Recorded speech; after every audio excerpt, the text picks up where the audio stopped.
झारखंड के आर्थिक आजादी को छीनने नहीं देंगे, झारखंड के संस्कृति पर चोट। जोहार, प्रणाम हटिया, सलाम हटिया, जोहार हटिया, नमो बुद्धाय, जय भीम हटिया। ये दिल की गहराइयों से मैं अपनी माँ बहनों का और बेटियों का, जो बहुत ही विश्वास के साथ अपने एक बेटे के प्रति, जो आज वो बेटा ही नहीं, क्रांतिवीर भी है, कर्मवीर भी है, और वो तिलका मांझी और भगत सिंह के प्रतीक बन गए, जिन्होंने झुकना नहीं सीखा, जिन्होंने टूटना नहीं सीखा, जिनके भीतर मरने की का डर नहीं हुआ, जिन पर जितने जुर्म किए गए दुनिया में, मैं समझता हूं इतनी यातनाएं मुख्यमंत्री के कुर्सी पर रहने के बावजूद एक सत्ता को खत्म करने की साजिश कोई और नहीं था। आगे भले ही भाजपा के नेतृत्व हो, लेकिन पीछे अदानी जी की पैसे और उसके गुंडे थे। ये इसीलिए नहीं कि हेमंत को खत्म करना है, वो इसीलिए यदि हेमंत जैसा भगत सिंह खत्म हो गया, यदि क्रांतिवीर खत्म हो गया, तो मैं इस राज्य के जो आर्थिक शोषण है, जो युवाओं की नौकरी खत्म करने की जो उनकी मंशा है, मैं उसमें सफल हो पाऊं। आज ये लड़ाई हेमंत जी की नहीं है, ये राहुल गांधी जी के विचारों की लड़ाई, जो सपना देखा है उन्होंने, पूरे देश से 140 करोड़ की उम्मीद, एक विश्वास, एक सच्चाई, सच्चाई के रास्ते चलने की हिम्मत, एक आवाज जो सिर्फ मिडिल क्लास की आवाज नहीं, जो आदिवासी भाइयों की आवाज नहीं, जो अल्पसंख्यकों की आवाज नहीं, जो सभी जाति धर्म वर्गों के खुशियों की आवाज, जो इस देश के हर परिवार को मुस्कुराने का अवसर देना चाहता हो, एक उम्मीद है वो व्यक्ति। मैं उस विचार की बात करने आया हूं आपके पास। पप्पू यादव, हेमंत जी, ये दोनों सगे भाई हैं। यहाँ पर हमारे क्रांतिवीर कर्मवीर युवा साथी दोनों तरफ खड़े हैं, हमारे बुजुर्ग सुन रहे हैं, जो मेरे लिए ईश्वर के समान और देवतुल हैं।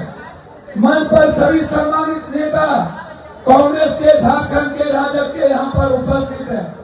हमारे सबसे संघर्षशील नेता, हम सब के नेता, जिनके साथ मैं 80 से लेकर के आज तक खड़ा हूँ, आदरणीय हम सब के नेता सुबोध कांत साहब जी, और जो आपके बीच या एक बेटे के रूप में खड़े हैं, इससे ज्यादा शालीन व्यक्ति, इससे ज्यादा विनम्र इंसान, इससे ज्यादा सबके लिए जीने वाला व्यक्ति, मैंने इतना झुकने वाला व्यक्ति, जो सबके पैर छुए, जो सबके लिए सिर झुका दे, जिनके भीतर कोई जात ना हो, जिनके भीतर कोई नफरत ना हो, जिनके भीतर कोई लौकाव ना हो, जिनके भीतर सबके लिए मोहब्बत हो, जो सिर्फ आपकी खुशियों के लिए पल पल जीता हो, उसी का आवाज है अजय कांत बाबू, और ये आपके सामने खड़े हैं।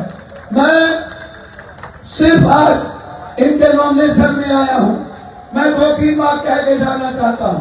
बीजेपी और हेमंत बाबू के बीच जो फर्क है, आप इसको समझ लीजिए। बीजेपी को क्यों वोट नहीं देना चाहिए?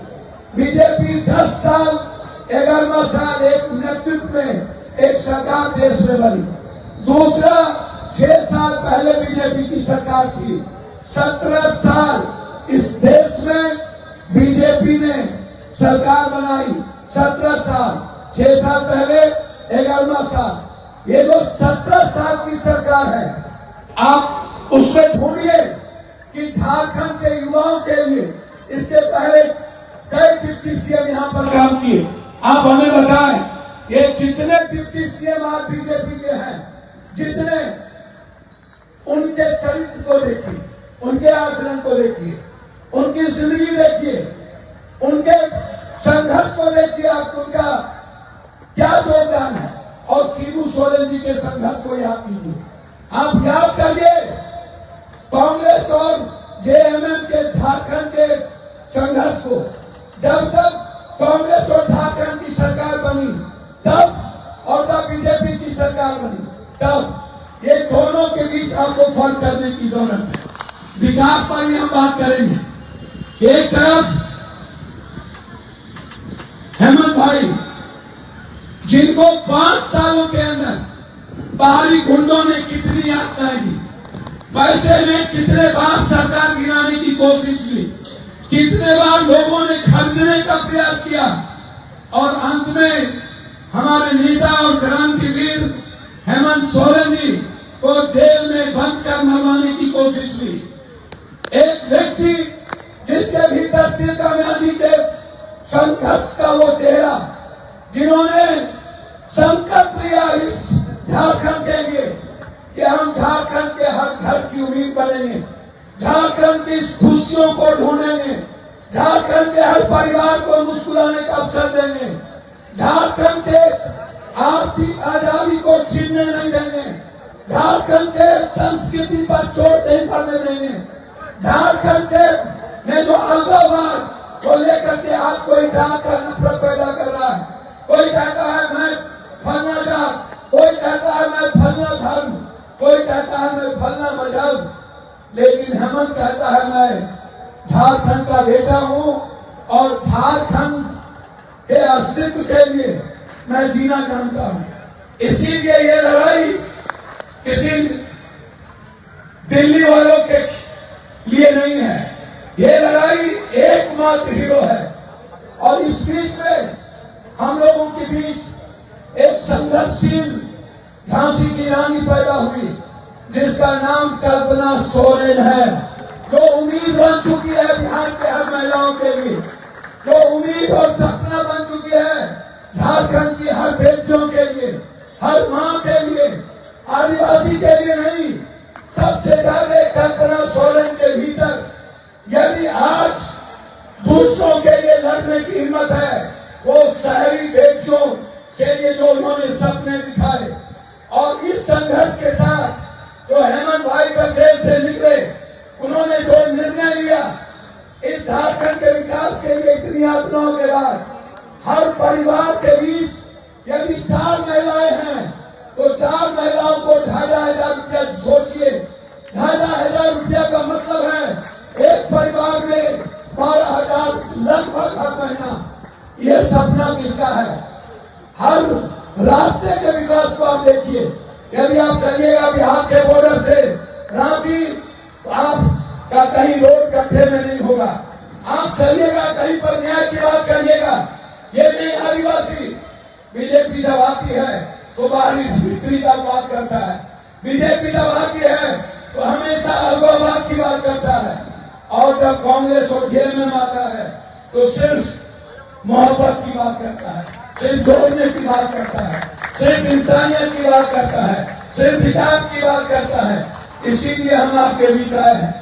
बिहार से मैं गर्व करना चाहूंगा, अरे भाई आप तो उस भगवान बिरसा मुंडा के धरती के हैं जो किसी से डरता नहीं है।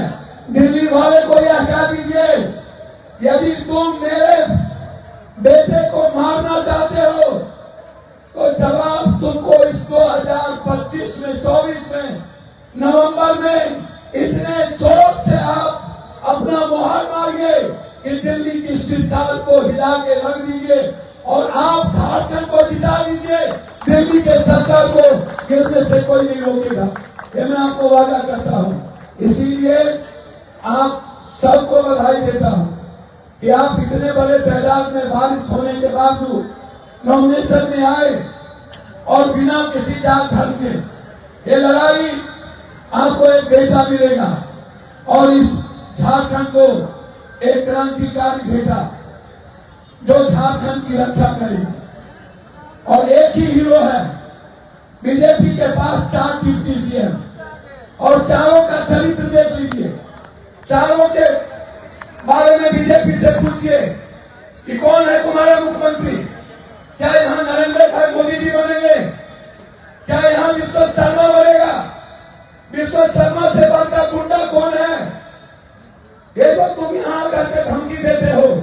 विश्व शर्मा याद रखना, तुम्हारी गुंडई आसाम में है ना,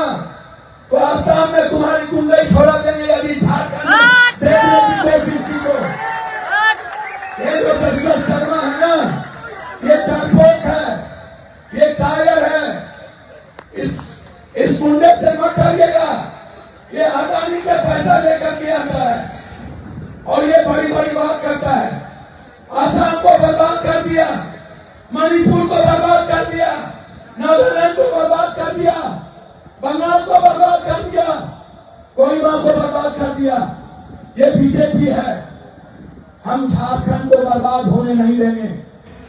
इस अस्तित्व के साथ यदि आप झारखंड जीतिएगा तो कल बिहार को ताकत मिलेगी।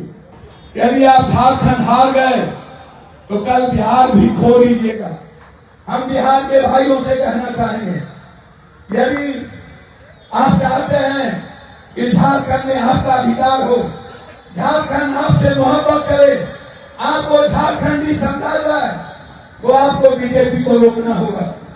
बीजेपी आपके साथ नफरत करती है, बीजेपी आपके साथ खिलवाड़ करती है, बीजेपी आपको बांटना चाहती है और बीजेपी के पास सिर्फ एक मुद्दा है, वो है हिंदू मुसलमान। हिंदुस्तान में 17 साल के बावजूद भी जो कहता हो हिंदू खतरे में, लैंड जहाज, लव जहाज, जो कहता हो अभी भी, तो मैं कहूंगा आदरणीय प्रधानमंत्री जी, आप हमारे भी लीडर हैं।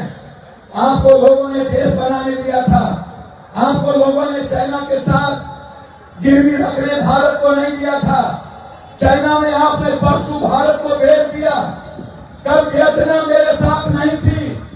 आने वाले 15 से 20 दिन के अंदर याद रखना, ताइवान को चाइना ले लेगी। और जो देश का प्रधानमंत्री जिस देश से नेपाल न करे, जिस देश से पाकिस्तान न करे, जिस देश से पड़ोसी न करे और पड़ोसी नाम दिखा दे, चाइना के हाथ 10 से गिरवी रख दे, कल ताइवान को यदि चाइना ले दिया तो भारत के लिए सबसे ज्यादा घाटे का सौदा होगा। ये 56 इंची सीना की बात करता है, ये कमजोर व्यक्ति है जो कहता है हिंदू खतरे में। 10 साल के बाद यदि हिंदू खतरे में है तो आपको चुल्लू भर पानी में डूब के मर जाना चाहिए। आप किस बात के लिए करके आए थे? इस हिंदुस्तान का सनातनी हिंदू जीना चाहता है, लड़ना चाहता है, इसीलिए आप खतरे में मत डालिए। आप कहते हैं लव जिहाद, सरकार आपकी है, फिर आप ऐसे लोगों को कानून के तहत क्यों नहीं करते हो? कहिए, आपके पास ताकत नहीं है। आप कभी पाकिस्तान का नाम लेते हो, है हिम्मत आपको? है इजराइल से कायल हुआ, है हिम्मत आपको? जाओ ना ईरान से सीखो, है हिम्मत आपको? क्या पाकिस्तान से लड़ सकते हो जो अपने गुनाहगार को भारत में ला सके, जो लूटने वाले को भारत की जमीन पर कानून के तहत ला करके सजा न दिला सके? आप कहते हो, कहते थे ना दाऊद इब्राहिम, कौन रोक रहा है? कांग्रेस। कौन रोक रहा है? मेरे नेता। कौन कहता है अपराधी को ना लाओ? कौन कहता है जो लोग पैसा लेके भागे उसको ना लाओ? अरे मोदी जी, आपकी हिम्मत नहीं है, आपकी पतलून गीले हो जाती है हिम्मत तो लाओ न जा करके दाऊद इब्राहिम को। क्यों नहीं औकात होता है? आपकी हिम्मत नहीं है। इसलिए जिसको हिम्मत ना हो भारत के संविधान को बचाने की, भारत के लोकतंत्र को बचाने की, भारत की इकोनॉमी को बचाने की, भारत के संस्कृति को बचाने की, भारत के कानून में रहने की, वह बात करेगा झारखंड की। ये लड़ाई अदानी बनाम हिंदुस्तान की रक्षा के लिए है। ये लड़ाई हेमंत सोरेन जो आज धरती पुत्र है, जो झारखंड का बेटा है, जो क्रांतिवीर है, ये लड़ाई उसके नेतृत्व में एक बेटे को अपने बेटे के रूप में झारखंड को बचाने की लड़ाई है। यही मैं आपसे कहना चाहूंगा। इन्हीं शब्दों के साथ पुनः एक बार जोर से, यदि आप सोइएगा नहीं, बूथ से हटिएगा नहीं, जब तक बूथ बंद न हो जाए, बक्सा को ताला में बंद मत कर दीजिए। बूथ के दिन तीर धनुष रखिएगा हाथ में, तीर धनुष। जो लुटेरा आएगा चलाइएगा नहीं, लेकिन चलाइएगा जरूर। याद रखिएगा, चलाइएगा नहीं, फुटकार जरूर काटिएगा। याद रखिएगा, ये लोग घोड़िया सांप है, ये बीजेपी गोबर गणेश है।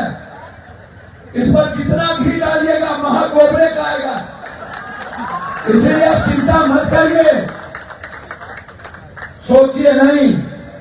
और जिसके साथ, जिस हेमंत के साथ पप्पू यादव जैसा बेटा हो, किसके माए के लाल में दूध दम लिया कि वो आके चुनौती देके हेमंत सोरेन जैसे लोगों को लाया करते। इसीलिए एक बेटा आपके साथ खड़ा है।